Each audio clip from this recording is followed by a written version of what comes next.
কাশ্মীর প্রকৃতির এক অনন্য স্বর্গ, সুফি সাধনার ভূমি, যেখানে আধ্যাত্মিকতা ও সংস্কৃতি একসাথে বেঁচে থাকে। কিন্তু এই পবিত্র ভূমিতেই রমজানের মতো পবিত্র মাসে এমন কিছু ঘটেছে যা গোটা উপত্যকার মানুষের হৃদয়ে জ্বালিয়েছে আগুন।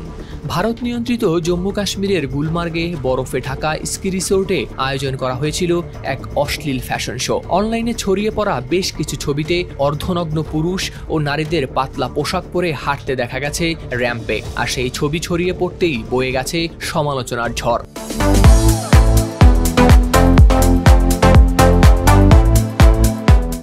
কাশ্মীরের ঐতিহ্য, সংস্কৃতি ও ধর্মীয় মূল্যবোধের সঙ্গে এই শোয়ের নেই কোনো মিল, এমনটাই বলেছেন সমালোচকরা। 10 মার্চ সোমবার ভারতের সংবাদ মাধ্যম এনডিটিভিতে প্রকাশ করা হয়েছে এমনই এক প্রতিবেদন।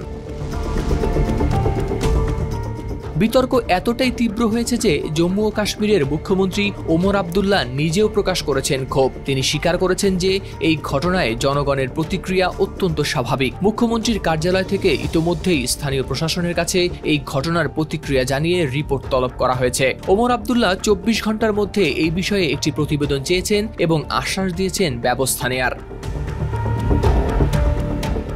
অন্যদিকে অনলাইনে ছড়িয়ে পড়া ছবির একটি পোস্ট শেয়ার করে সর্বদলীয় হুররিয়াত কনফারেন্সের চেয়ারম্যান মিরওয়াইজ ওমর ফারুকও জানিয়েছেন তীব্র নিন্দা। তিনি বলেছেন, সুফিবাদের ঐতিহ্য ও ধর্মীয় আবহে সমৃদ্ধ কাশ্মীরে রমজানের সময়ে এমন আয়োজন কেবলমাত্র অগ্রহণযোগ্যই নয়, বরং এখানকার জনগণের ধর্মীয় বিশ্বাসের প্রতি এক ধরনের চ্যালেঞ্জও বটে এবং এর সাথে জড়িতদের অবিলম্বে জবাবদিহি করা উচিত বলেও জানান তিনি।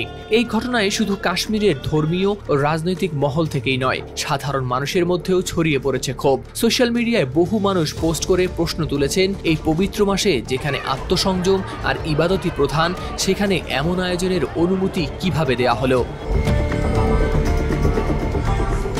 হাওলাদার শামীম, RTV।